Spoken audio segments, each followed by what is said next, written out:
cuanto al tema de historia, es un clúster que nació en 2013, más o menos con la misma estrategia de Cámara de Comercio de Bogotá. Cámara inició la estrategia de clúster en 2012 y en ese momento arrancó con 4 clústeres, en donde identificó, digamos, uno, particularmente la voluntad de trabajo colaborativo. Dos, que efectivamente hubiera, digamos, un ecosistema interesado, porque, digamos, el objetivo es que el clúster no es un clúster de la Cámara de Comercio. El clúster es un clúster de Bogotá, del sector X, que lidera la Cámara de Comercio. Pero el objetivo es que ese clúster está integrado por empresas, por entidades de apoyo, por gobierno, por universidades, ¿sí? O sea, por varios sectores, que si efectivamente uno identifica que en ese sector hay el interés de trabajar en conjunto y colaborativamente, pues creas el clúster, ¿sí? Si no hay ese interés, como en algunos sectores que así ocurre, son sectores muy individuales, compiten de manera directa, no tienen ningún interés en compartir ningún tipo de estrategia, ni de filosofía, ni de, digamos, un norte en común, pues son clústeres en donde no puedes arrancar una estrategia de este estilo, o más bien sectores donde no puedes arrancar una estrategia de este estilo porque pues no va a funcionar. Entonces en 2013 nació este clúster, particularmente porque era un sector que estaba siendo muy atacado por el Internet. En ese momento, como te comentaba, se llamaba comunicación gráfica y ahí trabajábamos impresos y empaques, pero en ese momento los integrantes del clúster en su mayoría eran impresores. Gente de empaques había, pero no muchos. La mayoría eran del segmento de impresión. Y particularmente lo que los unía era que se estaban viendo muy afectados por todo el tema del Internet, porque toda la publicidad que hoy día es virtualizable, pues hacía que por cada publicidad que tú quieras virtualizar, pues te evitas un impreso. Entonces, el tema de la torta de mercado se está disminuyendo de forma importante. Querían unirse no para combatir eso, sino para buscar nuevos mercados, para identificar nuevos nichos y sobre todo para personalizar su producto, porque, digamos, la llegada del Internet era algo que no se podía evitar, pero sí había que empezar a mirar en conjunto qué soluciones se encontraban, ¿sí? Las exportaciones habían bajado de manera muy importante. O sea, Bogotá en su momento, o Colombia en su momento, para esa época, para 2003, era el quinto exportador en Latinoamérica de impresos.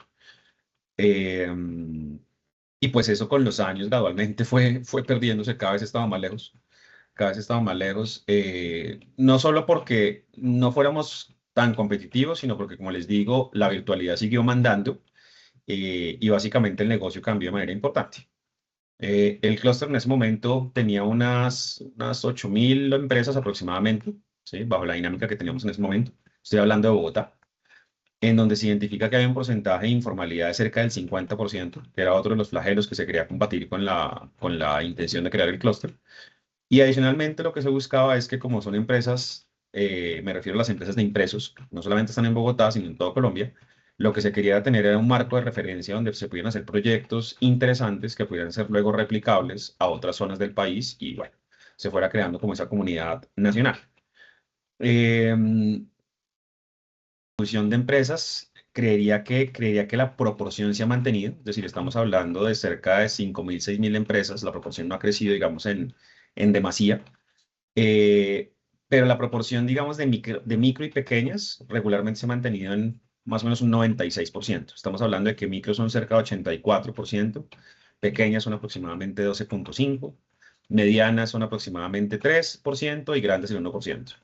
Esa distribución se ha mantenido. Claramente, cuando hay crecimientos, crecen más las micro, y también cuando hay cierres como pandemia, las que primero se cierran son las micro. Entonces, digamos, eso se ha mantenido. Y digamos, lo que ha tenido particularmente ese sector es que siempre ha tenido un parque de máquinas muy amplio, ¿sí?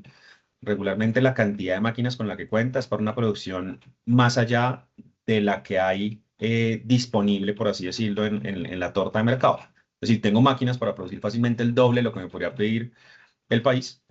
eh, y pues lamentablemente aquí entra a jugar mucho el producto importado, que en el caso nuestro viene particularmente de Perú, pero es muy fuerte, es muy competitivo. Viene también de Brasil, de Chile viene algo, de Ecuador también, pero particularmente Perú es un competidor excelente, que tiene muy buena calidad, muy buenos precios y pues entra un porcentaje importante de sus importaciones aquí, afectando, digamos, esa posibilidad de venta doméstica, exigiéndonos a nosotros buscar mercados en el exterior, con la dificultad de que Bogotá no está cerca de una costa. Bogotá está en el centro del país, y llegar, digamos, a esos puntos o a esos puertos marítimos, pues algunas veces es más costoso que llegar realmente al destino de exportación del producto, ¿sí?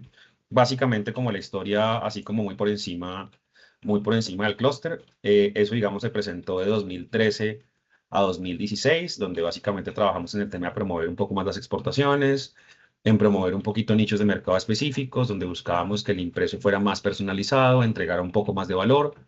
Ya para 2017, 2018 buscamos que el impreso se conectara con las TICs, ¿sí? Es decir, que dejara de ser una estrategia del papel solo, sino empezar a ver cómo lo conectábamos para que esa misma información que estuviera en un papel estuviera montada en una página web, que era lo que pedían también las empresas. Es decir, que la estrategia no solamente fuera hacer publicidad física, sino empezar a buscar que las empresas que se dedicaban a impresión también buscaran a empezar a meter en el tema de diseño, en el tema web y ofrecer los dos servicios. Y luego para 2018, como les digo, en una estrategia que se dio también con Colombia Productiva y otros actores del ecosistema, pues identificamos que el sector estaba migrando hacia la parte de empaques. ¿Sí? Inicialmente eran muchos impresores, luego empezaron a ser muchos productores de empaque. No sé si esto ocurre también en Chile, pero digamos lo que encontraron acá es que mientras el periódico, me refiero al periódico, el newspaper, era virtualizado, el libro era virtualizado, las revistas eran virtualizadas, los empaques se imprimen en su mayoría y no son virtualizables. Entonces encontraban los empaques una posible solución de hacer un producto que no se virtualizara. Entonces ya no nos podemos llamar más comunicación gráfica o más haciendo, digamos, alusión a la arte gráfica, sino que era importante incluir un tema de impresión y un tema de empaques. Le pusimos impresión y packaging porque nos hemos dado cuenta que en el mundo el packaging recoge más que la palabra de empaques en español, ¿sí? Cuando tú le dices a una empresa que hace empaques, el de envases no se siente incluido.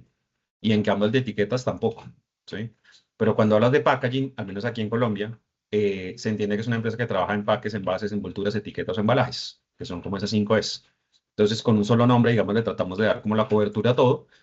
Y ahí pasamos de trabajar materiales como papel y cartón a trabajar materiales plásticos. Plásticos, otros que son, digamos, orgánicos. Hay mucho empaque que se puede hacer a través de residuos de bagazos como como la caña, como el almidón, en fin. Y entramos a hacer también productos, o más bien, incluir productos hechos a base de bioplásticos, PLAs, que son como tecnologías de plásticos combinados con productos bio. Entonces da un bioplástico, por así decirlo, y productos biobasados que son hechos a partir de biomasa. ¿Sí? O sea, ahí empezamos, digamos, a involucrar todos los materiales. Eso cambió, por supuesto, el alcance del clúster. Ya no nos concentramos solamente en papel y cartón, sino también nos conectamos en esos otros materiales. Y ahí, digamos, para empezar ya a darle línea a la pregunta que comentaba Chiara, para ese momento fue muy importante meternos en el tema de economía circular, porque la parte de papel y cartón, digamos, en su recuperación y reciclaje, está básicamente solucionada un poco. ¿Sí? Es decir, cuando uno mira aquí el nivel de reciclaje del papel y el cartón es relativamente alto, más o menos un 50, un 60% del papel se recicla, ¿sí? Cuando uno pasa a mirar el plástico, ¿sí? La recuperación en porcentaje es bien diferente. O sea, casi que estamos, en este momento estamos como cerca del 12, 13%, ¿sí? De recuperación del plástico, no porque no sea recuperable, sino porque la normativa aquí promovía el pago de la recuperación de producto por peso. Entonces, para un reciclador, pues es más interesante recoger papel y cartón, que pesa mucho más que el volumen que genera el plástico. Entonces, ellos nunca lo recogieron. Eso nunca fue interesante para ellos y hasta ahora que la normativa empieza a moverse, ha empezado a ser útil recoger plástico. Entonces, entendiendo que manejamos esos materiales, el clúster, más allá de querer vincularse en el tema de economía circular, encontró que era necesario, no solamente por el tema normativo, sino porque también los clientes estaban pidiendo un tema de sostenibilidad, se está hablando mucho del tema de greenwashing, se está hablando mucho del tema de la importancia de empezar a trabajar materiales que, digamos, acá en el sector de empaques se entienden como monocapa. Monocapa es que no sea un material hecho de múltiples materiales, que es muy difícil de reciclar, porque hay que separar todos los materiales para poder clasificarlos, sino que ojalá sea hecho de un solo material. Al ser un solo material es inmediatamente reciclable o recuperable y no implica separaciones posteriores que regularmente los recicladores no pueden hacer. ¿Sí? Al no poderse reciclar, pues simplemente se va a un basurero o a un sitio donde se incinera y eso se pierde. Entonces, no sé si ahí, digamos, te hago como un recuento rápido del clúster para... No, perfecto, Yo, sí, sí, yo tengo un par perfecto. de preguntas para aclarar algunos aspectos. Sobre la prima parte, disculpa, noto una cosa, si no eh, después se me olvida. Sobre la primera parte te quería preguntar cuál es la operación, cuál es el procedimiento que la Cámara utiliza para convocar, cuál ha sido en específico el procedimiento que ha utilizado para convocar a la empresa de este clúster y decidir si había quórum, si había interés, etcétera, y qué tipo de incentivo pone a disposición, porque yo entiendo que hay llamado público, o sea, licitaciones que hace Colombia Productiva periódicamente para financiar iniciativa clúster. No sé si además de esto hay recursos propios de la Cámara y a qué punto, digamos. Listo. Te cuento entonces un poco de la gobernanza. Cuando se definió, digamos, la estrategia de clústeres en 2012, nosotros lo hicimos bajo una metodología que es una metodología porteriana, ¿sí? ¿Mm? Nos guiamos por la metodología de Michael Porter, que es la que de alguna manera se implementa en Estados Unidos, y tuvimos un asesor que era básicamente la misma escuela, o sea, estuvo estudiando en Harvard Ujú. toda la forma en cómo se estructuran los clústeres, y esa fue la mecánica para guiarnos. Entonces, los clústeres tenían un comité ejecutivo, unos consejos ampliados y unas mesas de trabajo. Entonces, el comité ejecutivo es esa junta directiva en donde hay aproximadamente unos 20, 25 miembros, ¿sí? Que representan de alguna manera al sector, es decir, empresas grandes y pequeñas. Hay universidades, hay entidades de apoyo, hay academia, hay gobierno, ¿sí? Que esté vinculado, por supuesto, con el sector del que estemos hablando. Y con ellos es como con quienes se toma decisiones de qué se va a hacer durante el año y cómo se va a hacer. Particularmente el qué, básicamente, el qué es lo que se va a hacer durante el año. Si se hace una planeación de trabajo. En ese comité ejecutivo, digamos, desde que nació, hemos tenido 4 ejes de trabajo fundamentales. Todo lo que corresponde a temas de talento humano, o sea, buscar proyectos orientados a mejorar el talento humano y empleabilidad en las empresas. Otro eje es la internacionalización, ¿sí? Y la inversión. Otro eje es la sostenibilidad y otro eje es la innovación y nuevos negocios, ¿sí? Bajo esos 4 ejes que ese comité ejecutivo definió como los más estratégicos para operar los proyectos del clúster, es que hemos venido trabajando los diferentes proyectos que se han venido realizando, ¿sí? En ese sentido, cada clúster tiene ese comité ejecutivo creado que se reúne aproximadamente 5 o 6 veces al año.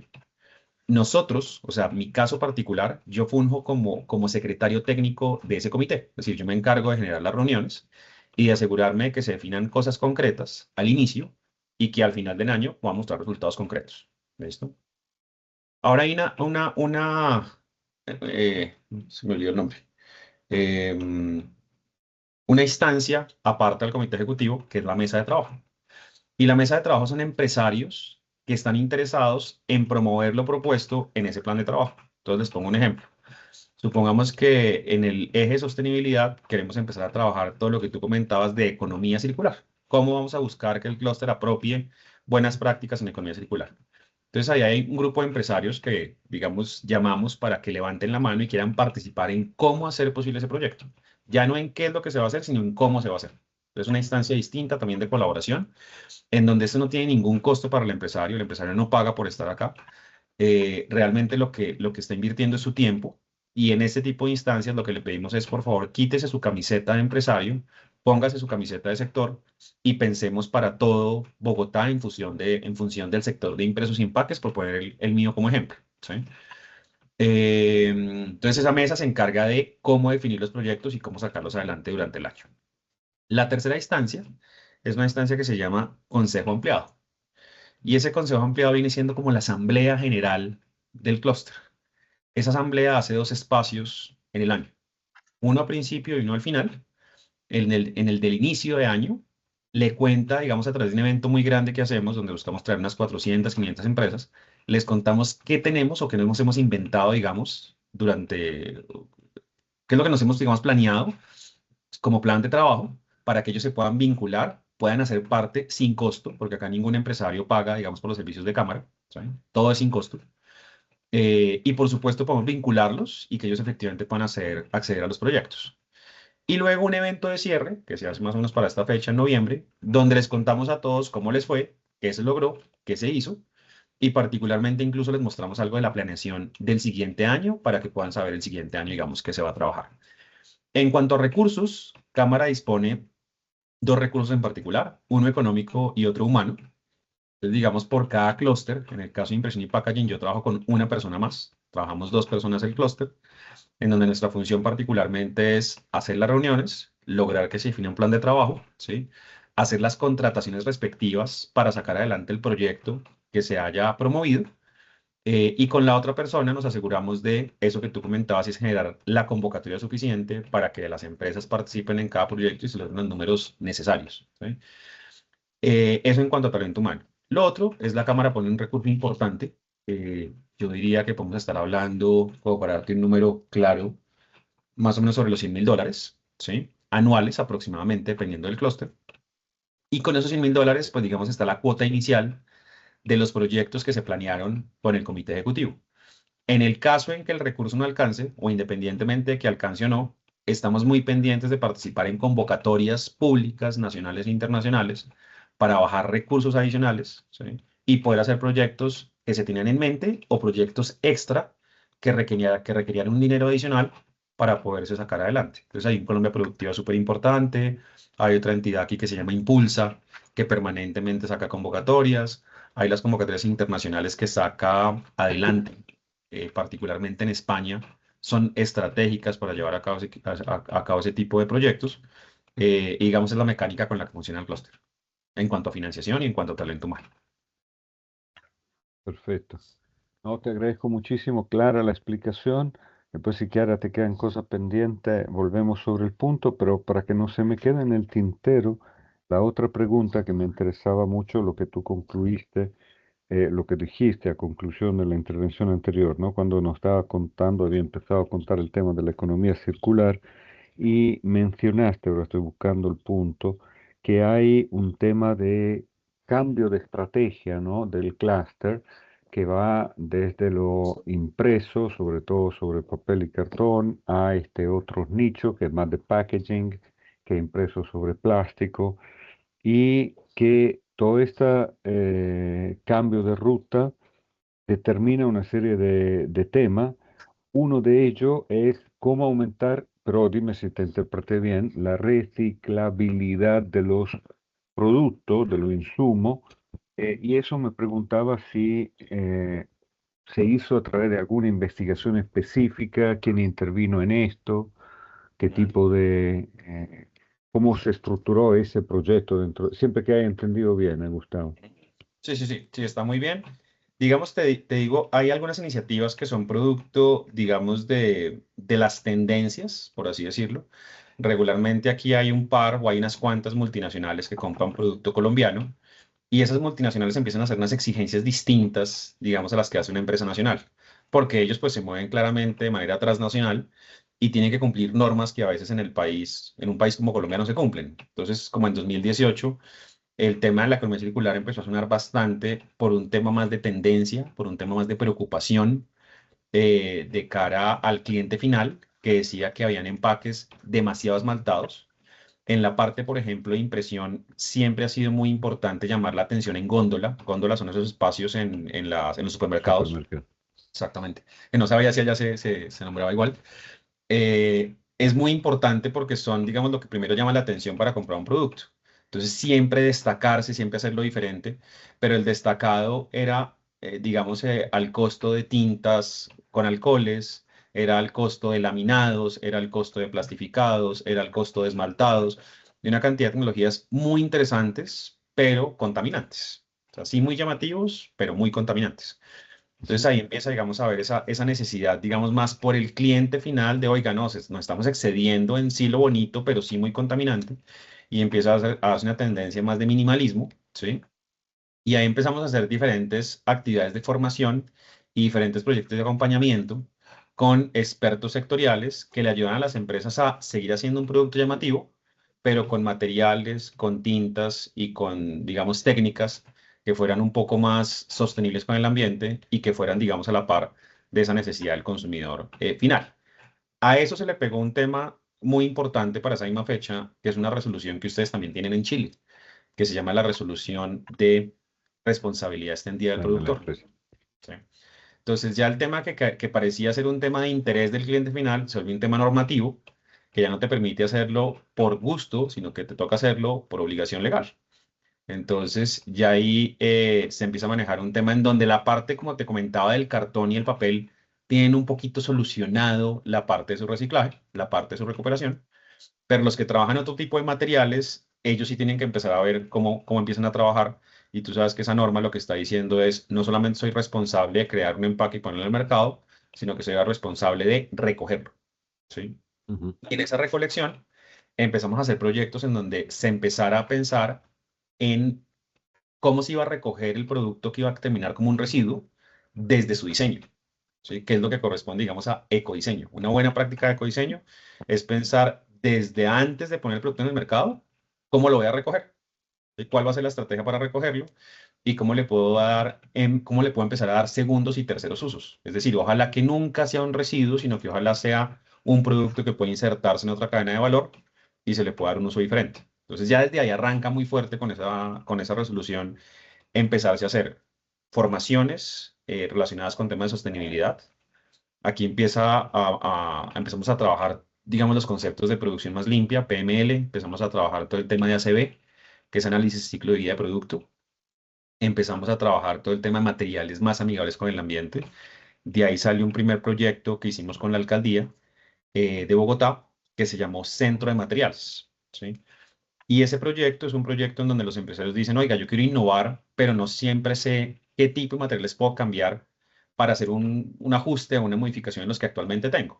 Entonces, ese centro de materiales hoy día es un espacio en una universidad que cuenta con más de 500 muestras de material que están perfectamente, digamos, nombrados en su descripción como producto, sino que también tienen el nombre de quien lo vende y el contacto, para que si yo identifico un material que me gusta, inmediatamente me puedo poner en contacto con su comprador y poder empezar a probar ese tipo de material.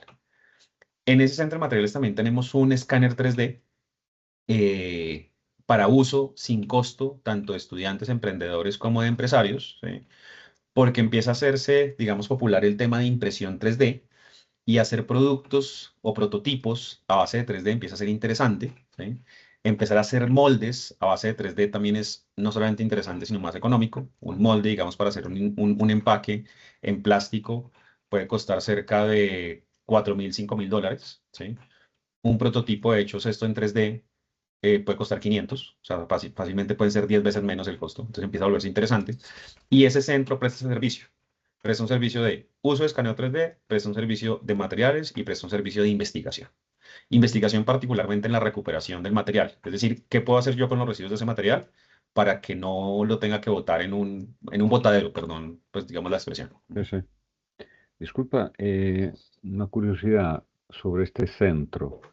Eh, Solo para tener una idea, ¿nos puede indicar, no sé, cuánta gente trabaja, quién lo financia, cómo se Claro, gestiona? claro. Es un centro que no es muy grande, es decir, es un espacio que está puesto en una universidad. Inicialmente la financiación salió de una convocatoria de un ministerio, el Ministerio de Ciencias y Tecnologías acá de Colombia, sacó una convocatoria, aplicamos. En esa convocatoria, digamos ¿Aplicaron que como cámara, como aplicamos cluster? como cámara, como cámara. Ujú, Como cámara haciendo parte del clúster, porque cámara, digamos, es un actor del clúster. El clúster aquí, que no sé si de pronto eso para ti sea transparente o no, el clúster no tiene personería jurídica. ujú, La persona jurídica a cargo del clúster es la cámara, ¿sí? Sin embargo, quienes lo integran, pues hacen parte del ecosistema como tal del sector. Entonces aquí, digamos, se presentaba cámara, se recogió el recurso, cámara puso un recurso adicional y con esas platas se definió el modelo de negocio para sacar adelante un centro de materiales, ¿sí? Cámara no tiene digamos, como actividad core manejar centros de materiales. Es decir, nuestro enfoque ujú. no es ese. ¿Sí? Si bien la intención es apoyar a crearlos, nuestra intención no es liderarlos, ni manejarlos, ni operarlos. Entonces, acudimos a nuestro comité ejecutivo en donde presentamos el proyecto y de las universidades que estaban en ese comité ejecutivo, una levantó la mano y dijo, yo lo quiero operar. Yo estoy interesado en sacarlo adelante, entonces lo entregamos, digamos, a esa universidad y esa universidad se comprometía con recursos propios a buscarle un lugar en la universidad, a hacer, digamos, unos ejercicios de recolección de material anualmente, ¿sí? Y en conjunto con un recurso que, digamos, año a año damos desde la Cámara de Comercio, lo que hacemos es que este centro tenga eco o tenga visibilidad en ferias nacionales e internacionales que se hacen en Colombia, ¿sí? Acá tenemos un recinto ferial muy grande en donde se hacen más de 20 ferias al año, 30 ferias al año, y lo que buscamos es que en las más importantes nos ceden un espacio o pagamos un espacio en esas ferias para que la gente conozca la tecnología, para que sepa que existe un centro de materiales, y de esa manera pues vamos a conocer a las empresas. Perfecto. No sé, Marcos, si hasta ahí voy más o menos claro con lo que les voy contando, porque pronto se puede quedar muy corto en la historia, pero pues trato de ser lo más claro posible. Muy claro y muy interesante para mí. Y como que ya contestaste a la segunda pregunta de cuáles son un poco las actividades de economía circular, y me parece que ya nos contaste algunas, esa del centro.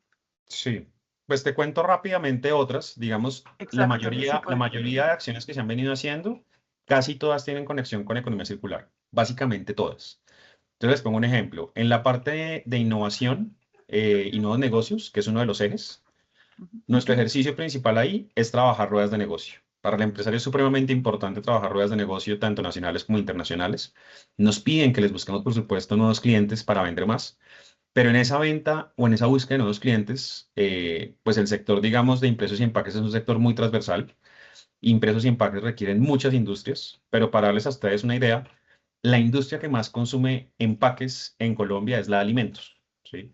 El 90% de los empaques que se hacen y se producen en Colombia están dirigidos a esa industria, alimentos y bebidas. Lo restante está dirigido para el segmento de cosméticos, para el segmento de cuidado de aseo personal, para el segmento institucional y para el segmento, curiosamente, de mascotas.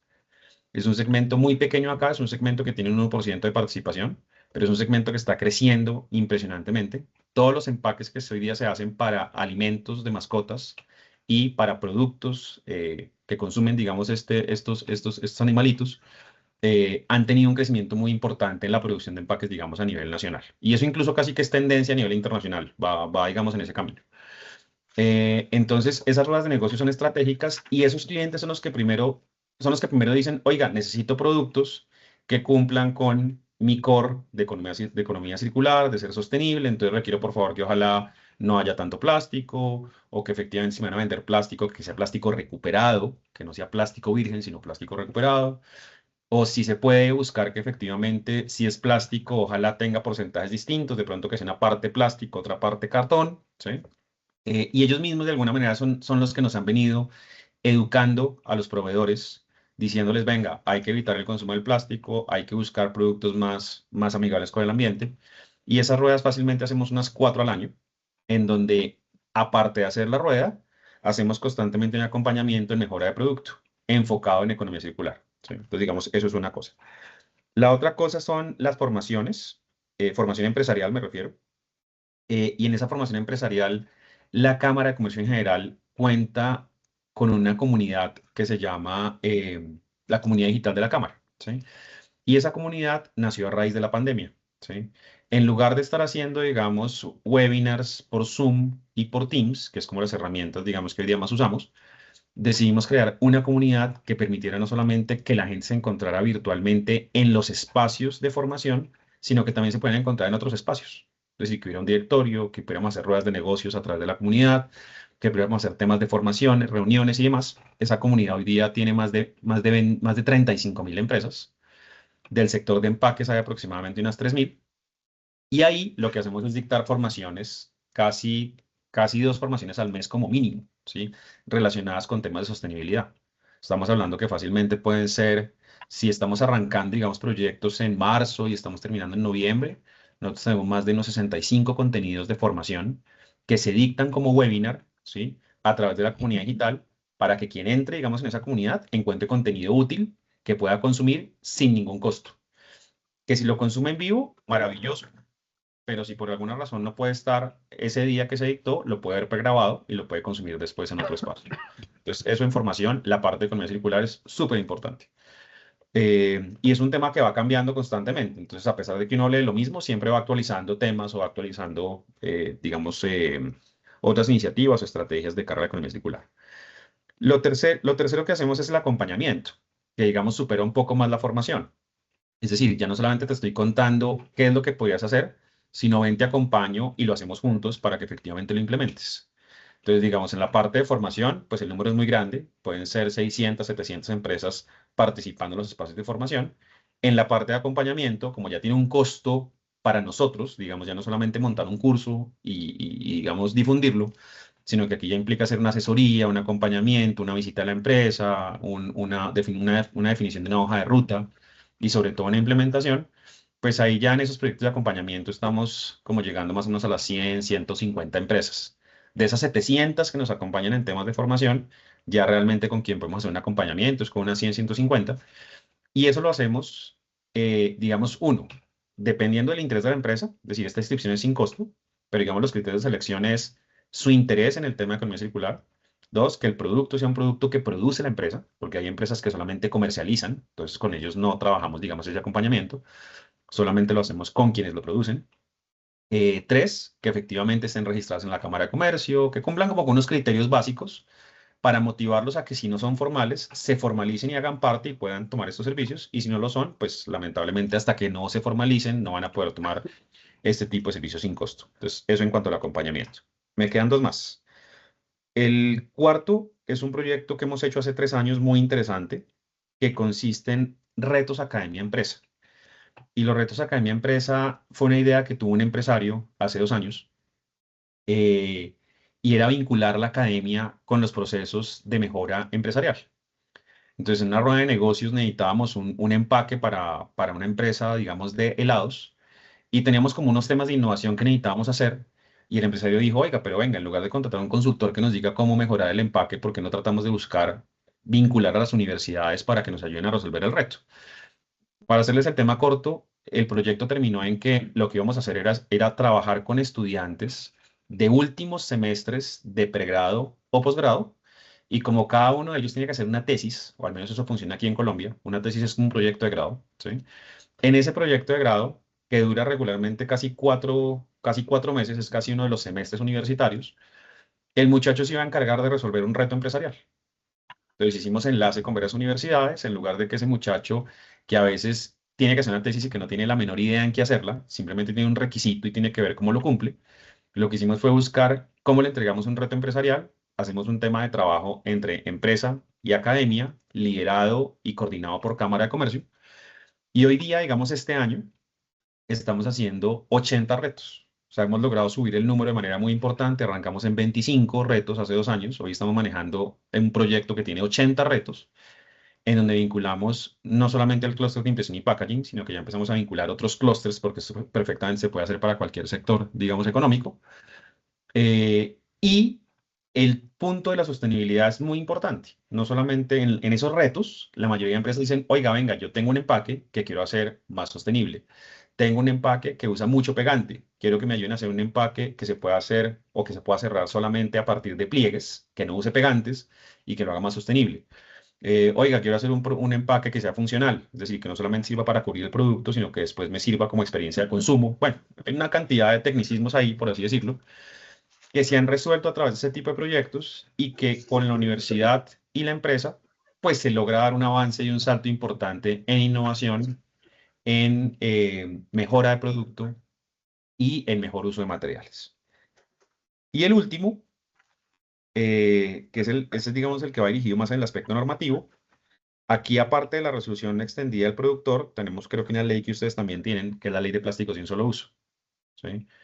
Esa ley de plásticos de un solo uso salió este año, y eso nos ha hecho que tanto hagamos formación, como hagamos temas de acompañamiento en mejora de materiales, como hagamos acompañamiento en el cumplimiento de la norma, porque hay unos productos que ya son prohibidos, y que, digamos, a partir de este año ya no se pueden, digamos, producir. Entonces, particularmente para este año salieron del mercado 4 productos. Eh, digamos, como para darles una idea rápida, las bolsas de supermercado no se pueden usar. Eso creo que es en varios países. Bolsas de supermercado no se pueden usar. Acá salió, por ejemplo, los copitos. Yo no sabía si le digan los copitos o si le digan, ¿cómo le dicen a eso? Con lo que uno se limpia los oídos. Ah, sí, Sí. Cotones sí, quizás, no sé cómo le digan, o hisopos, creo que también tiene ese nombre. Ese copito, como se llama aquí, regularmente es algodón en las puntas y sí, plástico en sí. el centro. Entonces ya, es decir, no es que deje de existir el copito, sino que ese plástico tiene que desaparecer y tiene que ser un material diferente, puede ser bambú, puede ser cartón, puede ser otro tipo de material, y cambiarlo. Entonces, les estamos ayudando a las empresas que están en ese ajuste, en apoyarlas en acompañamiento, en entender otros nichos de mercado, en empezar a cambiar a materiales de papel y cartón o bioplásticos o demás. Y estamos empezando a trabajar con las grandes en un tema de división de mercado. Porque es decir, esta norma para este año sacó 4 productos, pero ya avisó que en 2 años va a sacar otros 4 o 5 productos. Estaría muy mal esperar a que lleguen esos 2 años para empezar a trabajar cuando ya sabemos que hay una ley que nos está diciendo cómo va a ser el futuro. Entonces, desde ya estamos empezando a trabajar con estrategias, digamos, a partir de países que ya han avanzado en esto, ¿sí? De cómo compartir esas buenas prácticas y empezar, digamos, a poder cumplir desde ya esas posibles metas. Les pongo un ejemplo, muy sencillo para hallar la palabra. Una botella de agua, ¿sí? La botella de agua hoy día se hace en material 100% plástico, ¿sí? Dentro de 2 años, ese material que está dispuesto para la botella de agua tiene que ser en un 30% plástico recuperado. 2 años más allá, tiene que ser 60. Y en 2030, tiene que ser el 90% material recuperado, ¿sí? Entonces, eso particularmente. Pero les pongo un ejemplo. Estamos haciendo un tema de transferencia de conocimiento con Bolivia. En Bolivia hay una empresa en particular que se llama Empacar, que queda en Santa Cruz, que hoy día ya tiene la capacidad de hacer empaque para agua 100% recuperado. Ellos ya lograron lo que nosotros tenemos que hacer en 2030. Ellos ya lo tienen hecho. Entonces estamos haciendo temas de transferencia de conocimiento, sobre todo para grandes empresas, para que empiecen a mirar cómo se puede hacer esto, digamos, más masivo, que no solamente sea para un par de empresas, sino ver cómo compartimos este conocimiento, pues para todo el ecosistema. Básicamente es eso. Nada, la última pregunta era simplemente entender un poco de todas estas actividades que nos acabas de contar. Ver un poco si nos podía mencionar cuáles son, por un lado, la ventaja de la acción colaborativa, no sé, eso como de trabajar en conjunto entre muchas empresas del sector y con la colaboración de las cadenas de las instituciones, cómo eso aportó y permitió lograr resultados que o sea, una empresa sola nunca habría podido. Y por el otro lado, y eso que quizá ya hablaste un poco, el otro lado era el lado de los desafíos. Entonces, la acción colaborativa, como bien sabemos, también puede ser compleja. Entonces, me imagino que hayan, no sé, pasado por, no sé si retos, desafíos, cosas de las cuales después aprendieron, un poco ese tipo de preguntas. Pues mira, el tema colaborativo, digamos, es fundamental en 2 líneas. Nosotros tenemos una gran ventaja y es que Cámara no cobra por los servicios que presta, ¿sí? Entonces, eso permite que uno pueda llegar a un número mucho mayor de empresas, ¿sí? Pues porque no les está costando. Seguramente si tú ya cobraras, el número de empresas a las que llegaríamos serían muchísimas menos y sería, digamos, mucho más difícil sacar adelante el ejercicio. Hay un tema en particular y es que también cuando no cobras, trabajar con gremios también puede ser un poco más fácil, con la mayoría, no con todos, porque ellos ven una oportunidad también para prestar servicios a sus asociados a través tuyo, ¿sí? Entonces, el tema de colaboración ahí funciona muy bien. Y también tratamos de hacer proyectos en donde las empresas, digamos, no compitan directamente, es decir, que no les implique compartir, digamos, temas confidenciales o temas como estratégicos de su innovación, para que puedan estar en tranquilidad, digamos, en los espacios de formación, en los espacios, digamos, donde ellos están trabajando en conjunto, como por ejemplo cuando los invitamos a ferias a irse en conjunto, pues siempre partimos de la base en el comité ejecutivo que eso es un tema de confianza y es un tema de compartir, es un tema de crecer, ¿sí? Y que de alguna manera hay mercado para todos, ¿sí? Lo que pasa es que hay que saberlo buscar. Entonces, con eso evitamos que haya un conflicto puntual entre ellos y que efectivamente haya una buena intención de colaboración. Y como te digo, al menos en los comités ejecutivos, siempre estamos hablando de sector, nunca estamos hablando de empresas. Entonces, digamos, esa camiseta de empresario creo que se la quitan en ese momento y se ponen la camiseta de sector y ahí, digamos, se puede trabajar muy bien. En el tema de no cobrar, digamos, por los servicios, te decía que es una ventaja con algunos gremios. Claramente, digamos, de cara a las empresas es una ventaja gigante. De cara a algunos gremios también, pero de cara a otros puede ser un problema, porque hay algunos gremios que piensan que les estamos compitiendo. Entonces hay gremios que dicen, oiga, yo cobro por este servicio y usted lo da gratis, pues usted me está dañando, digamos, el negocio. Cuando ya con algunos de ellos hablamos y tratamos de definir una estrategia que nos permita ganar a los dos, pues la cosa funciona. Pero hay algunos que, digamos, aún siguen, digamos, bajo la mecánica antigua de no, yo trabajo solo, el único protagonista soy yo, y son gremios que regularmente cada vez se hacen más pequeños y que lamentablemente cada vez se quedan más solos. Los que han entendido que esa dinámica no funciona, pues se han vinculado al clúster. Y básicamente aquí lo que hemos buscado no es solamente lo positivo de trabajar en conjunto, sino particularmente de reconocerle a cada quien su esfuerzo. En la medida en que tú logras demostrar que efectivamente la colaboración entre todos fue útil y le das el lugar a cada uno y le permitas a cada uno pasar adelante y que también tenga protagonismo en cada uno de los proyectos, creo que se siente que efectivamente estás trabajando en conjunto, ¿sí? En cada reunión, digamos, de rendición de cuentas, le agradecemos al comité ejecutivo porque es por ellos y por el tiempo que le dedican que podemos definir ese tipo de proyectos y es por ellos con su participación que efectivamente podemos lograr los resultados que logramos. Ahí con las universidades, lo que te digo, proyectos como el de Retos Academia Empresa, son proyectos que sin la universidad sería imposible hacer y sin el empresario y también sin la cámara. Es decir, si no está la cámara y no está la empresa y no está la universidad, es un proyecto que no se logra hacer. Y el hecho de esa buena colaboración ha permitido que hayamos pasado de 20 retos hace 2 años, como te decía, a trabajar hoy día 80 retos y de pasar de 4 universidades a hoy día estar trabajando con 16. Y el siguiente año se está buscando subir a 100 retos y seguramente subir a 20 o 25 universidades. Entonces ya creas un ecosistema de colaboración muy, muy llamativo que permite no solamente seguir haciendo ese mismo proyecto, sino que puedes empezar a hacer un proyecto distinto porque ya, digamos, la confianza está, la cercanía está, y ya empieza uno a decir, oiga, ¿qué más podríamos hacer juntos? Entonces, definitivamente sí es un tema que permite escalar, o sea, el tema de la cooperación permite escalar cualquier posible resultado. Tú sabes que hacer proyectos solo es más sencillo, pero su resultado, pues, es mucho más pequeño en cuanto a impacto. Claro, perfecto. Y el único que faltaba hacer eso de los desafíos. Un poco si nos cuenta súper rápido los desafíos que encontraron, los principales, no sé, como clase. Yo diría que desafíos. Espérame un segundo. Em, yo diría que desafíos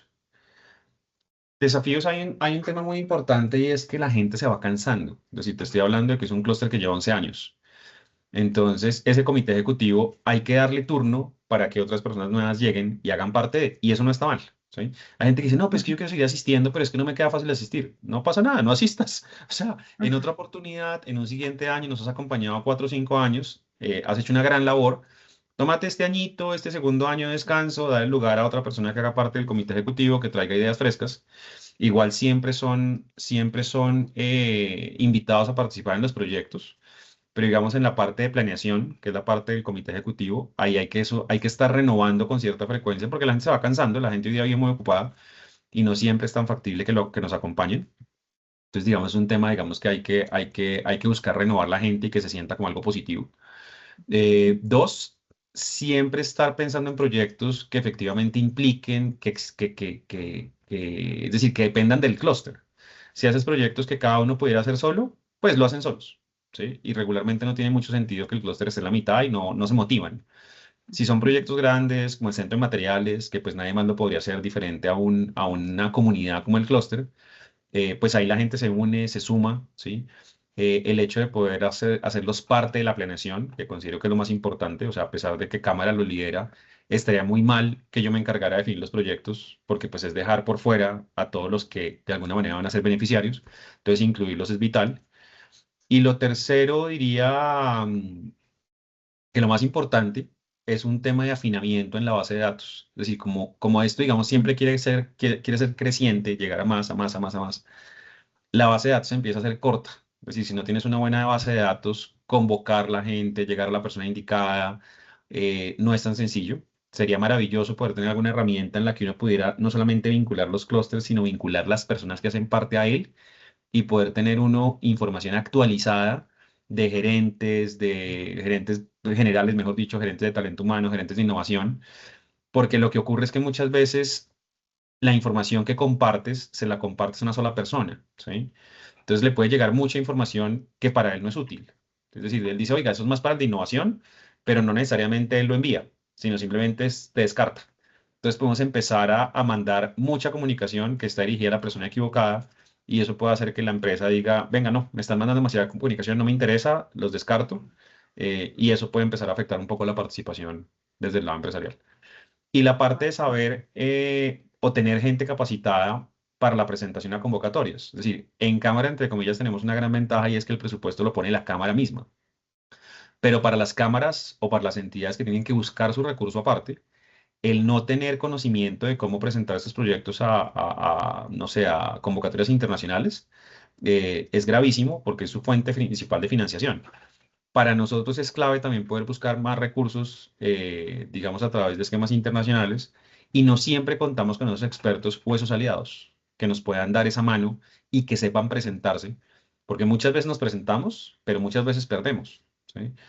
Porque no supimos como el lenguaje particularmente de la convocatoria, o de pronto no se presentó el proyecto como se tenía en mente, digamos, de cara a esa convocatoria.